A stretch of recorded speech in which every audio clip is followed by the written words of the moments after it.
one of the first awakenings for me.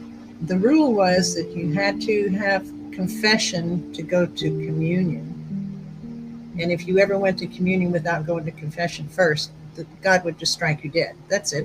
You're done. I was playing and got distracted and I forgot about confession. I mean, I don't know what's this confession stuff about. What can little girls do that's so wrong at that age? And they were looking for stuff to accuse us of. So I didn't go to confession. And then comes Sunday, I'm in church and I'm thinking, oh gosh, I didn't go to confession and now I'm going to have to take communion and God's going to strike me dead if I do that. And if I don't do that, the nuns are going to know I didn't go to confession. And then I'm in deep, deep trouble. I was so afraid of the nuns. I thought, okay, well, I'm just going to take my chances with God. So I went up and I took communion. And I think I was 9. I actually waited at the railing up at the altar for God to strike me dead. Everybody else left with the communion in their mouth.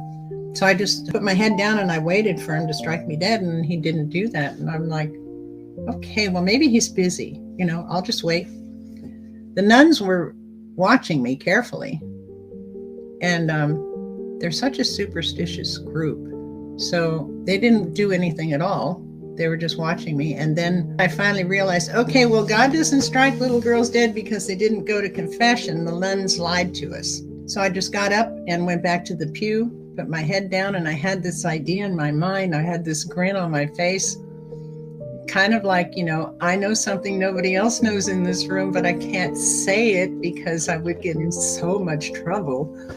So I just kept it to myself. But that was an eye-opener for me on the Catholic religion. So I don't think I've ever heard stories of nuns that were nice. I mean, it's like there'd be one amongst a bevy of horrific ones, right?